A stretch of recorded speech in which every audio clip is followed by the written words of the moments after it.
Bună, dragilor! Bine ați venit din nou pe acest canal. Astăzi am pregătit o temă la cerința unora care m-au rugat să vorbesc despre momentul încarnării sufletului în corpul nostru. Și atunci, de fapt, trebuie să vă spun că eu am o teorie a mea, deși cunoaștem foarte multe teorii, sau să spunem așa, sau vin din diferite religii, diferite credințe, sau după ce ne-au explicat unii sau alții filozofi sau oameni de credință sau, diferite surse. Dar, de data aceasta, eu aș dori să folosesc din nou știința și să conectez cu spiritualitatea într-un mod sau altul. Și vreau să vă spun că ceea ce vă explic astăzi este tot o teorie pe care deocamdată nu pot să demonstrez, dar totuși aș putea zice că folosind și știința și cunoștințele care le avem deja din cercetări, cumva am ajuns mai aproape decât pur și simplu credința aia oarbă pe care ne-au adus-o alții milenari, nu? Pe care vin și ne spune că e așa sau e așa sau e așa, dar cum știm, nu? Și atunci există argumente științifice ca să putem spune ceva, ca să putem spune că într-adevăr e posibil să se întâmple așa, că are mai mult sens. Bun, pentru asta o să folosesc această carte de psihobiologie.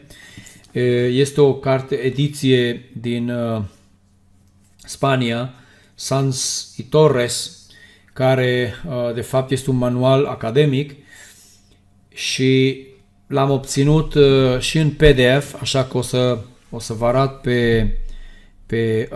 pe screen și pentru că așa să vă arăt pe foi ar fi o leacă mai nașpa, să zicem. Hai să zicem că deschid aici. Așa nu prea o să înțelegeți prea mult, nu-i așa? Ok? Bun. Și atunci, hai să vedem. Deci, eu zic în felul următor. Există un moment în dezvoltarea sistemului nervos, tocmai, când este capabil, să zicem așa, se pregătește pentru a primi sufletul. Și atunci, acest moment este necesar să fie pregătit, să fie ca sistemul nervos să fie pregătit până a fi capabil să primească, să mențină sufletul în el. Ok? Deci știm ceva care zice că sufletul sau spiritul ar fi electromagnetic. Da? Deci foarte important acest lucru pentru că atunci înseamnă că am putea măsura prezența sufletului sau prezența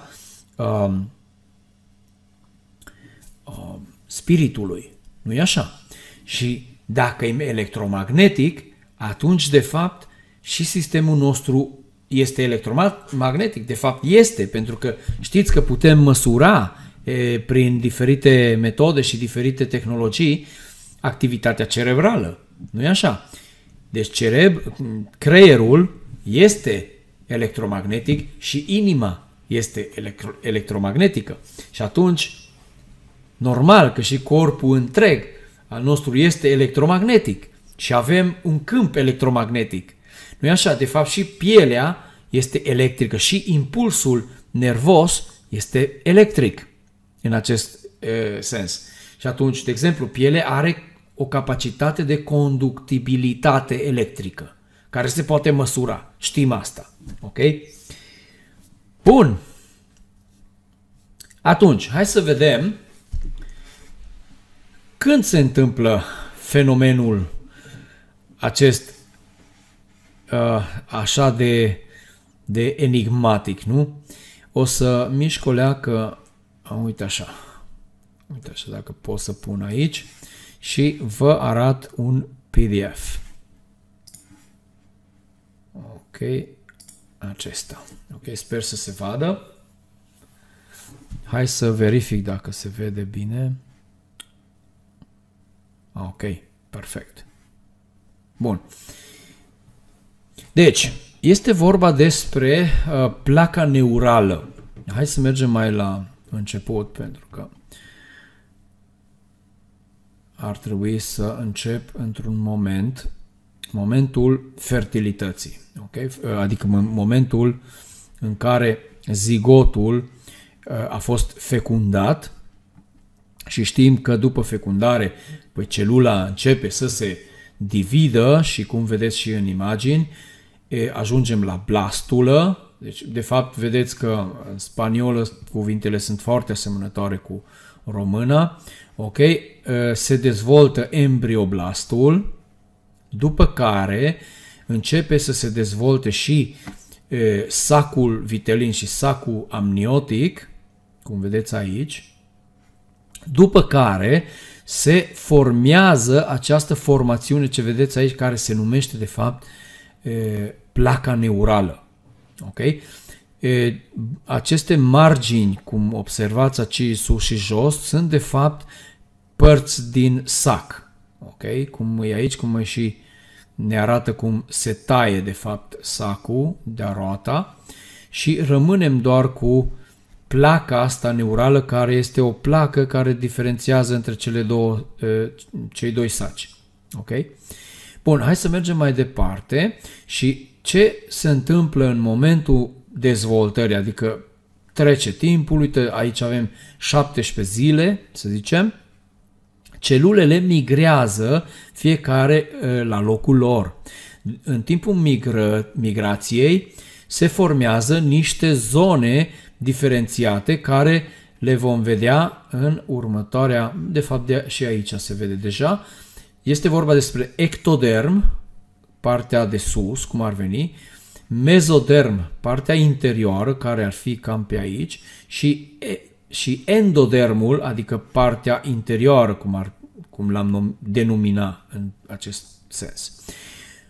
Ok, și atunci apare ceva în această placă neurală care se numește notocord. Ok? Sau notocorda, acum nu sunt sigur dacă e feminin sau masculin cuvântul. O să lăs pe seama voastră ca să verificați. Ok, deci avem, cum vedeți, cele trei dermuri, deci endodermul, mezodermul, ectodermul. Din endoderm se vor forma, deci din partea de jos, să zicem, partea interioară, se vor forma tot interiorul nostru, adică organele interne, da? Cum sunt plămânii, sistemul digestiv, ok, glandulele sau glandele, mai bine zis. Mezodermul va da naștere la sistemul cardiovascular, sistemul scheletic și muscular, cum vedeți și în imagine, da?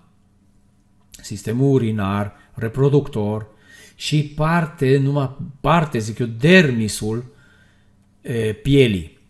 Ok, și atunci ectodermul va da naștere la epidermisul pielii, ok, și sistemului nervos, tot sistemul nervos, creier, măduva spinării și tot sistemul nervos periferic. Ok, hai să mergem mai departe și o să vedeți cum, bine, acum nu o să trec prin tot procesul pentru că este mai complex și nu toată lumea o să înțeleagă. Cum vedeți, este o temă academică, păi dacă doriți vă trimit PDF-ul, ok? Bun, în ziua 18 se întâmplă ceva. Se întâmplă, eu aș putea să zic minunea, nu? Adică notocorda, această formațiune interioară din mezoderm, ok, notocorda intră în acțiune, adică începe să pulseze electric. În momentul acesta când începe să pulseze, adică este o inducție electrică, ok? Inducție electrică a notocordului sau notocordei, care provoacă diferențierea celulelor și provoacă ca această placă neurală să se modifice în formă, adică începe să se îndoaie, să zic, hai să mergem mai jos, începe să se încovoie, ok, aici în mijloc, până când încetul cu încetul se formează un tub. Ok, deci se închide complet, cum vedeți aici, și în stânga, ok, este doar o ilustrație, dar este cât de cât precisă. Ok? Așa, și atunci, cum placa asta se încovoie, se închide și formează tubul respectiv, asta se va denumi tubul neural. Ok? Deci acest tub neural, de aici încolo, se va dezvolta în continuare, care va forma creierul, părțile din creier și, cum știm, și măduva spinării și, de fapt, tot restul sistemului nervos periferic. Ok, toți nervii, axonii, neuronii. Haideți să vedem numai doar câteva imagini, cum, de exemplu, prosencefalul, cum este creierul principal cu emisferele lui, da? Mezencefalul, rombencefalul și partea asta, cum vedeți, este de fapt măduva spinării. Dacă mergem mai jos, aici este mai dezvoltat, telencefal, diencefal, mezencefal, ok? Metencefal, cum se zice, mielencefal, ok? Și măduva spinării. Va fi, încă nu e, da? Va fi. Ok. Și încetul cu încetul ajunge să se dezvolte și mai mult, cum putem observa deja mai bine, ok? Creierul propriu zis, cum cunoaștem noi, care vine din telencefal, să zic, pentru că diencefalul ar fi talamus și hipotalamus, ok? Mezencefalul este mai jos, care ar veni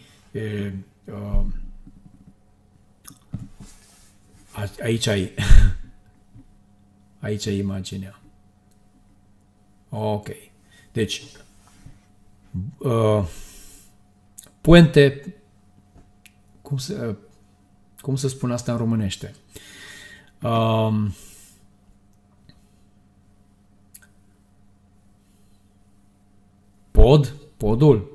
Podul ar fi tradus așa direct, dar cum eu n-am studiat în românește, nu știu sigur dacă e pod, nu-i pod.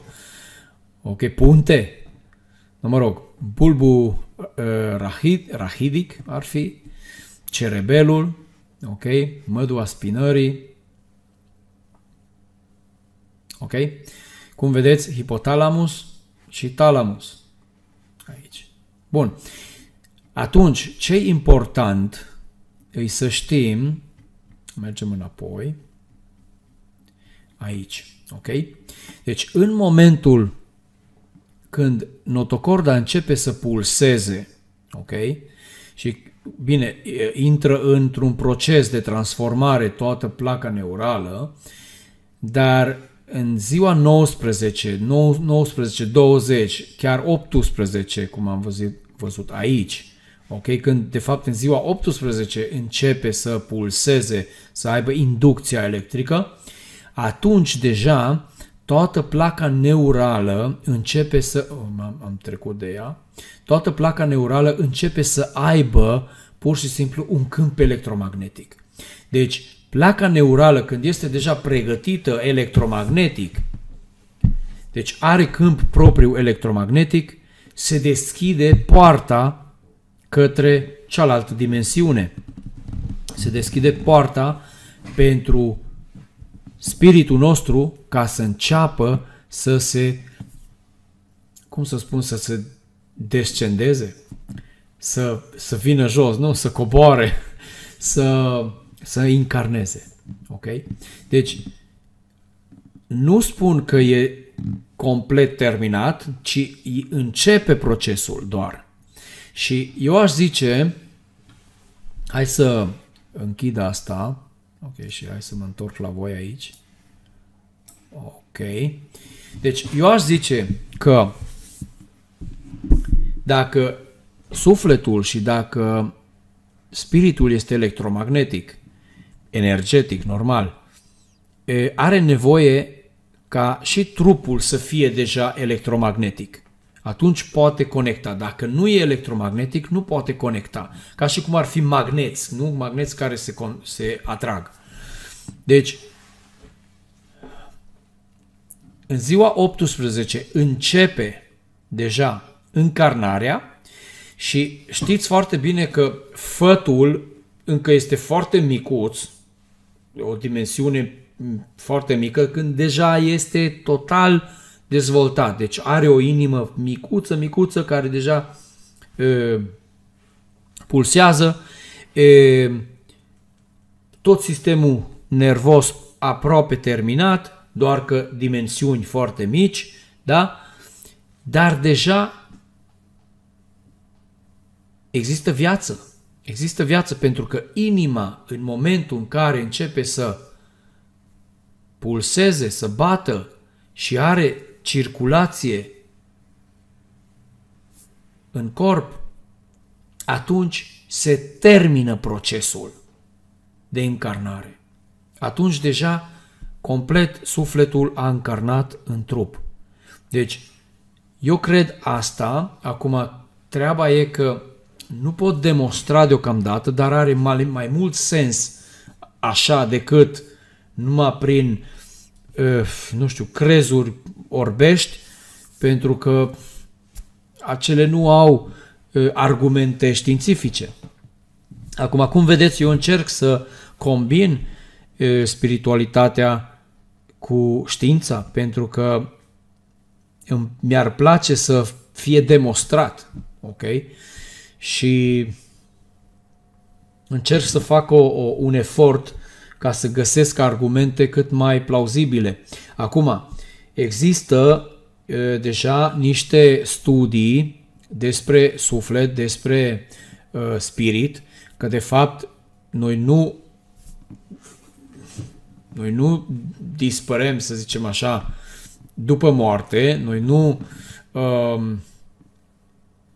nu e sfârșitul complet, să spun așa, nu dispare conștiința, ci durează, nu? Deci trăiește în continuare. Și, de exemplu, sunt foarte mulți care au studiat această temă, cum e, de exemplu, Raymond Moody, Viața după viață, în cartea lui, cum e Elizabeth Kübler-Ross, cum mulți spanioli, de exemplu, cunosc pe un doctor Gaona și cunosc pe alții, dar în principiu ar fi vorba că asta avem ceva argumente, avem ce ne povestesc mii și mii de persoane care au trecut prin moarte clinică, de exemplu, și au avut zero activitate cerebrală și au venit înapoi și au povestit ce au văzut în momentul în care ei erau morți, practic. Ok? Cum e posibil să aibă o memorie despre ceva care se întâmplă tocmai când el are zero activitate cerebrală? Cum e posibil? Păi asta este o temă foarte controversată și eu am fost pregătit cu studii ca să pot să fac un design de cercetare și de fapt am și un proiect, am un design ca să putem cerceta această temă după moartea fizică. Nu? Deci să demonstrăm cumva empiric, prin măsurături, că într-adevăr există spiritul mai încolo sau există viață mai încolo de moartea fizică a trupului. Doar că, invers, încă nu știu cum să fac, pentru că sufletul încarnează în făt, fătul este în mamă. Normal că s-au studiat deja procesele fătului, nu, și procesele dezvoltării fătului și, cum vedeți, și notocorda și placa neurală, dar eu n-aș dori să studiez o ființă moartă, să zicem, sau un embrion mort, ci aș dori să studiez cumva într-un caz, deci când este viu și este în mamă, dar e greu să studiez așa ceva pentru că nu avem aparatură foarte precisă. Deci ar fi nevoie și cum să măsurăm, nu e așa, momentul încarnării, pentru că ar trebui să crească, în momentul încarnării ar trebui să crească câmpul electromagnetic a plăcii neurale. Asta spun eu. Cum să studiem? Cum să demonstrăm? Încă nu știu, dar o să mă gândesc și poate fac un design. Dacă îmi vine o idee bună, ok? Asta e tema. No, bun. Sper să vă placă, sper să vă pună pe gânduri, ok? Și eventual comentați, eventual puteți să-mi transmiteți ceva idei. Ce gândiți, ce credeți? E așa, nu e așa?